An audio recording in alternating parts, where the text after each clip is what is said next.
Kono and Sky 5 HD over a pursuit happening right now in, it's 405 in Los Alamitos, Mark? Oh, I'm sorry. He's talking to air traffic control right now, but stolen pursuit, stolen car pursuit. Looks like, is that an Audi on the 405? Don't know if we're looking at north or southbound right now, but as soon as Mark can come out of the discussion that he's having with air traffic control, we will bring him in and get some more information. Yeah, that's the thing. We don't know the backstory when we come to these things. We just know that there's a pursuit, and Mark usually has the rest of the info. You can see that this car is being, trailed by police officers. We see one in the picture there.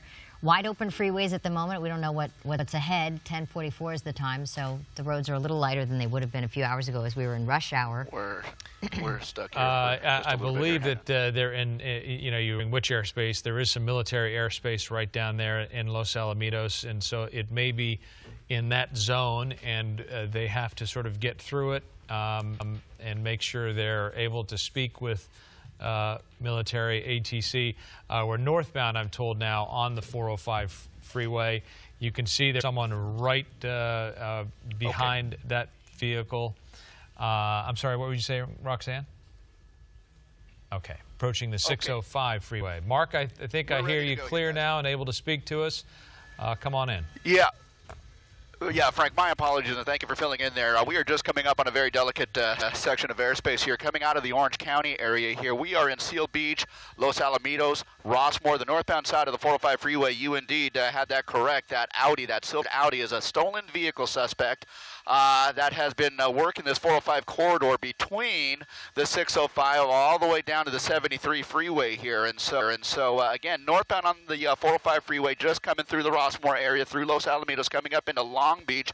Now, once we cross over the LA River river here, we are going to be in Long Beach proper. And so again, moving up the 405 freeway, he has an option to exit, or he can also take the 5 freeway here. So he's going to get off in Florence, and that's going to be right outside the Honda dealership here.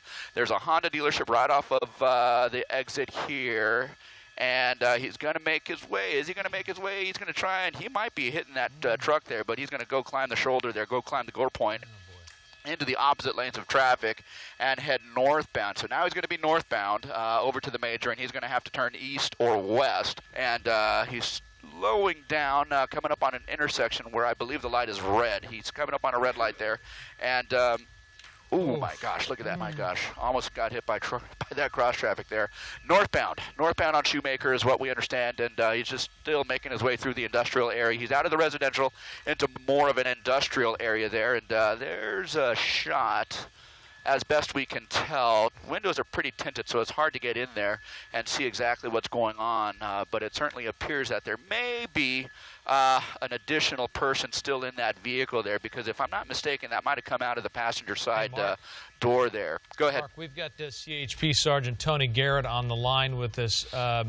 Sergeant, what can you tell us about the suspect and who we're looking at here? Well, sir, at this point, we're not quite sure who the suspect is. We do know that the vehicle is stolen, and we are actively pursuing that vehicle now. Sergeant, how do you handle a situation like this? We've seen so many different ways, from pit maneuvers to spike strips, and when it gets into a residential area, that has to pose a greater risk for public safety. Well, sure. All pursuits have that risk that's created, and when we're involved in these things, our officers are constantly weighing that risk versus gain and pursuing the suspect. So we have to take all that into consideration and make sure we're conducting this safely to bring it to a safe conclusion. It's so disturbing when you see them at high speeds and running lights. Is there a moment where sort of a point at which a field supervisor will say, we have to do a pit maneuver, or there's some specific action like a spike strip or something like that? Is there some moment that helps them to make that decision?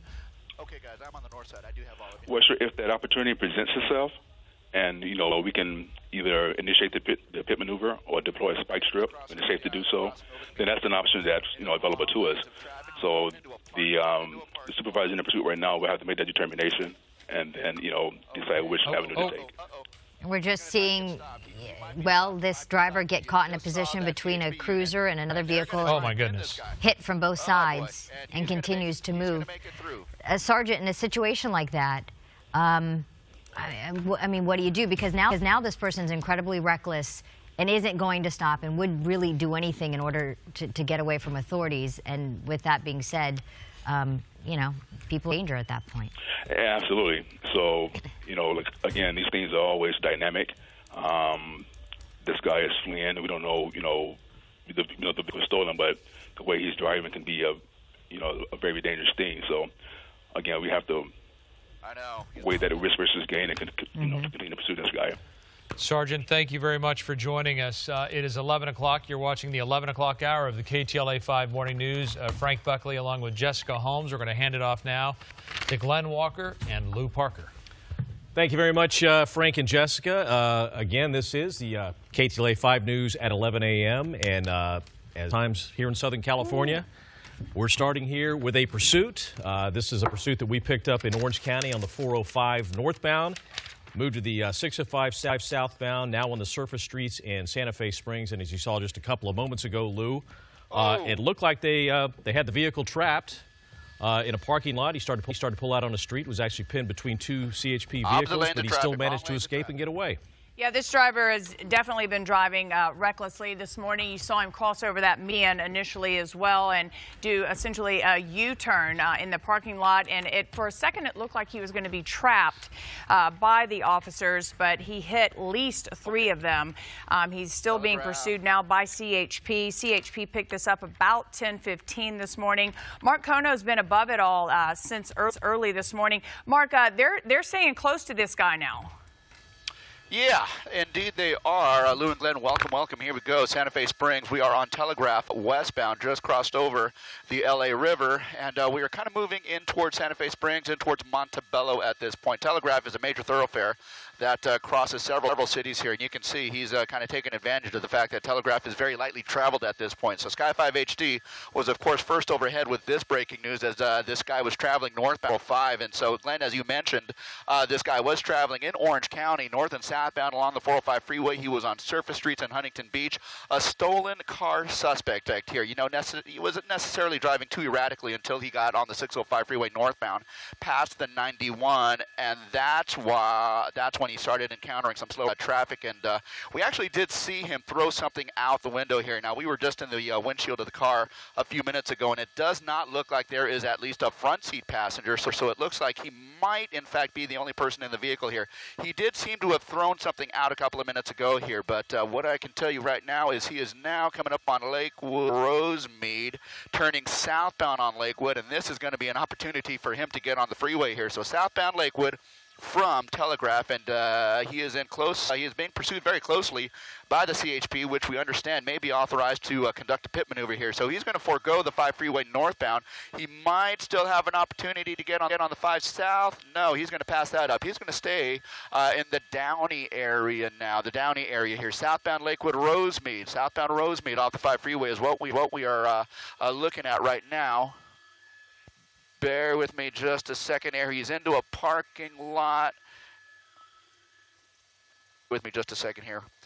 Okay, he's into a parking lot, and he's just using that as a means to get through the intersection there, because at the intersection was a little bit slower traffic here. So we might be looking at pit maneuver coming up here shortly, and so it looks like that one CHP unit is moving himself into position to do exactly that. So over the course of the next, a little bit here, we might in fact see this guy be spun out here now. We did see him, jumping over a center median here, and that was in Santa Fe Springs, and that was when the CHP tried to trap him. They tried to box him in, and 2 CHP units on either side of him tried to pinch him up, but he was able to get through there and, again, proceed westbound on Telegraph, and now he's coming through Downey, and we'll try and get a street for you, but at any rate, coming through Downey at this point, moving westbound over towards the Rio Hondo. So we'll try and figure out exactly what is going on here in terms of what this guy is trying to do here, but he is now being pursued by what looks like 1, 2, 3, 4. So it looks like a couple of those units may have dropped out here. He's northbound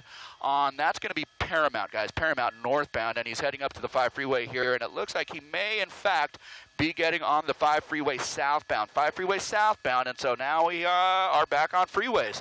5 freeway southbound, Paramount on-ramp, and that is what we are looking at right now, and it looks like he is driving a little bit more aggressively than he was just several minutes ago when we first picked it up in Orange County here. But, okay, come through Downey, south side of the 5 freeway, the Santa Ana freeway southbound, and he'll be coming up on Lakewood Rosemead. He's in that middle lane there, and so, you know, heading towards the 605 freeway, if he stays in the right 2 lanes, he can opt for the 605, and that is something that it looks like he might be doing here. The 605 transition is both those right lanes, and so it looks like he might be doing that past Lakewood Rosemead. We'll kind of follow through and see what he does here. Oh, my gosh, look at that. Okay, he's coming up on slower traffic, so he's utilizing that right-hand shoulder to get through, to get by some of that slower traffic here. So, wow, look at that. Okay, you just...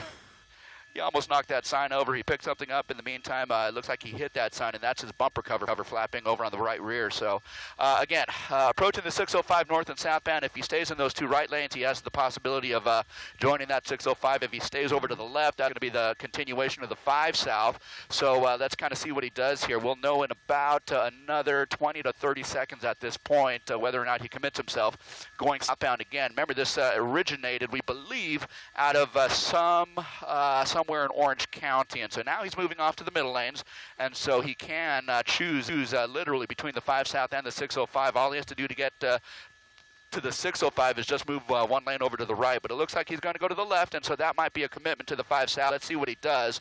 But you see that right rear bumper cover flapping in the wind there. And that's because he hit that sign just a short while ago here. So the 5 south, and he is locked into the 5 south there. And so he's going to be crossing underneath the 605 here momentarily. So coming out of, say, Montebello, coming out of Downey, heading down in towards Norwalk and Santa Fe Springs is what we're doing now. So now we're headed down to the Orange County line again, this time via the 5 freeway south as this guy kind of moves his way down the freeway there. Looking ahead, I can tell you that the freeway conditions look pretty much as you see them now, light to moderate at this point. You know, this is that stretch of the freeway that's only 3 lanes wide in either direction here, so traffic does tend to bunch up a little bit here. But for this time of the morning, it doesn't look like that's the case. It looks like that early morning commute traffic has all more or less died down, and so he has some open roads ahead where he is going to be able to utilize some of the speed and some of the open road to try and get away. But as we know, he has 2 layers of law enforcement helicopter above him. He's got CHP above him. He also has the Orange County Sheriff's Department above him. So let's see what he does. Oh my gosh, he's turned into the center median there, the construction zone, and that's an odd thing to do here. So okay, this is a dangerous one. He's going to switch off and pick up the northbound side of the 5 freeway. So wow, okay, this guy's showing a little bit more erratic behavior, as you just saw there. He just picked up the northbound side of the 5 freeway, just now coming up on the 605. Guys, let me hand it over to you for just a moment. All right, that was a pretty stupid move, gutsy move, whatever you want to call it. This guy's desperate attempt to get away from the CA, doing a U-turn in a construction area on the 5 freeway. Well, we've seen him do a lot, including hitting several vehicles. When we picked this up, it was in Orange County. He could get spun. Let's see what he does. He's on the transition road, guys. On the transition road, north 5 to the south 605, and there was a small window of opportunity where he could have gotten spun by that CHP officer, who I believe is authorized to pit. But now we are back on the 605 south, and we have a little bit of transition traffic to deal with here. But once he gets past Florence, it's going to open up a little bit here, and so he's going to be southbound on the 605 freeway. Again, this is just transition traffic, and another quarter mile or less, maybe an eighth of a mile, it's going to really open up for him. So the 605 south is kind of where we are right now. We're just outside that miniature golf course there, and yeah, there you go. He's being pursued here, and you just saw that small window of opportunity where that CHP officer might have had an opportunity to pit, but this guy making his way over to the fast lane, over to the HOV lane, in fact, southbound 605 will be coming up on Imperial Highway in about a mile. Beyond that, an opportunity for the 105, but essentially we're moving back southbound. We know there's somebody that was in the car that bailed out. Obviously, you can get some good information from him, on what's going on here.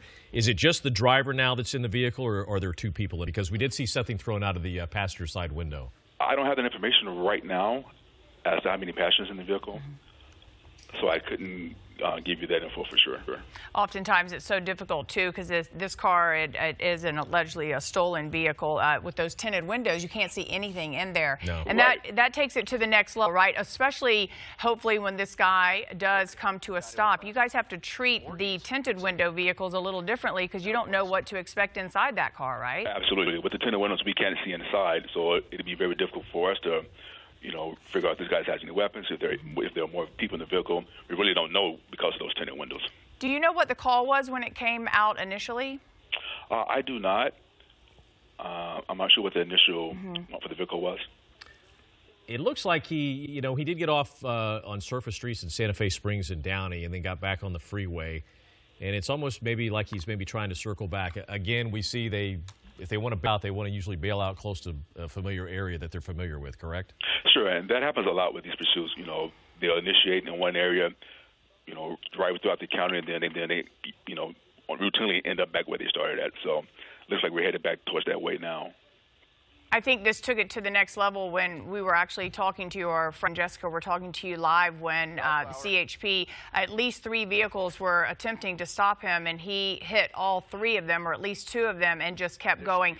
That takes it to a next level, right, in terms of aggression. And, and that's another technique that we can sometimes deploy, kind of boxing the vehicle in. But with this guy's erratic behavior, and like I say, and the dangerous driving that he's exhibiting, it just calls for a dangerous situation. Yeah. And it's always tough, too. Now he's off the freeway. If he ends up in a residential area, if he is reckless, then you worry about pedestrians and you worry cars being T-boned. Now he's sort of trapped here. I'm going to go the opposite direction through an intersection. CHP is right behind him. Yeah, this guy is definitely in a desperate situation to get away one way or the other, and he doesn't care who's in his way. He's just going to knock him to the side. For a while there, it looked like his tire on the right rear had been affected, but I think that's just dust and smoke coming up from that bumper that's been ripped off. You see the CHP officer there a little bit closer. It's what I was trying to talk with Sergeant Garrett about, is that they pulled back on the freeway, and now that they're in these residential areas, but it always makes them seem to go faster when the car's behind them. It's the cat and mouse. It's such a fine line that they have to play. Okay, you should be northbound Clark. Go ahead, Sergeant. Coming up on the 91 freeway here. Sergeant, can you see what's happening right now in the video? Are you watching this? I'm actually watching the TV shot now from you guys. So in this capacity, he's going to try to. There we go. And he spun him, guys. That is the on-ramp to the 91 East right here at Clark. So the Lakewood area here, and it looks like he just was spun out. He's got a couple of units who are behind him, and it looks like he's still trying to get that car to work. So he's pushing that car. I don't know if it's under control or not, but you can see that car rolling forward just against that curb there. So I don't know what condition that car is in. It may have in fact disabled the vehicle. So we'll see over the course of the next couple of minutes here. The CHP outside their vehicles with guns drawn, no doubt in an effort to tell this guy, to order this guy to come out of that vehicle. And we'll see again what this guy tries to do here. To this point, he has not complied with anything, and they have had to force the situation here. They've had to force the situation here, and we'll kind of pay attention and see what happens as the CHP, again, just pitted the guy on the Clark on-ramp to the eastbound side of the 91 freeway here, guys. Let me send it back to you. Yeah, Mark, while we were talking to the Highway Patrol there, we saw him transition to another freeway, get off on some surface streets, and then get back on a freeway when was on this transition road to another freeway. Which freeways are we talking about here, in what area? Inside explosives, so the officers have to be really careful in this situation not to approach it. Of course, they're having conversations. Looks like a door's opening. Doors opening, guys. Doors opening. So the door, you can see the driver door is starting to creep open there. So the doors are movable at this point. It looks like he's kind of making efforts to give himself up at this point, and that is certainly some good news here. I see one hand. It's hard to know what he's doing. Our monitors are kind of small here, but I can certainly see his right hand moving there. But again, door opening, it looks like he's standing, and he's going to move himself into a position where the CHP officers can better see what he is doing there. But certainly his hands are visible, and it looks like at some point they're going to order him towards the middle of that on-ramp there, and maybe get on the ground. And at that point, the CHP officers can make their approach and get this guy into custody here. Yeah, it looks like he just went down on his Okay, knees. Now there he's. we go. There we go. It looks like he's getting down on the ground. Looks like he's getting down on the ground at some point here. He's still standing. It looks like he was getting down on the ground at the very least here, but he's motioning. Oh, gosh. He's motioning. Okay, we can go in a little bit tighter here, Rich. A little bit, just a little bit. Okay, down on the ground here, and they can see his hands here. His hands are going behind his back, and at that point, once the CHP feels that they are able to make an approach, they'll get a team of officers there and make their approach and take this guy into custody. But that's really our first look at this guy here. So it is the guy that has kind of led us on this pursuit from Orange County all the way up into LA here, finally terminating here on the on-ramp to the eastbound 91 right here at Clark. And so they're having him spread his hands out on the pavement there, and again, a team of officers will make the approach and take this guy into custody here. So that is certainly some good news here. I don't know at this point if there is anyone else in the vehicle here. I don't believe so. We do know that there was one additional person who got off the out of the car on the 55 freeway at Dyer, but yeah, there's the team of officers there. They're behind a shield, they're behind a barricade with a K9, and they are slowly making their approach, guns drawn, taking every precaution at this point, and it looks like one or two of these officers are going to make their approach and take this guy into custody. There you go. Hands behind his back, and let's get the cuffs on him. At that point, they'll feel like they're in a better position to clear the vehicle, and that's what that secondary officer is doing. Looks like that back door may be locked or immobile at this point, but there it is. Guy's in custody. All right, so once again, another pursuit suspect taken into custody, and like we've seen so many times before, he's on his way to the pokey. Yeah, such a dangerous situation to watch that. Just lucky that they were able to get him. That the pit maneuver was beautiful there on that side, the side exit. All right, and then they'll check the trunk. And we'll have more on this a little later. And the sad part is that's a stolen vehicle, we believe. Yeah. So somebody's insurance company is going to be getting a phone call because there's a lot of damage to that Audi. Yeah. Well, good morning, everyone. Thanks for joining us. This is the KTLA News at 11 o'clock.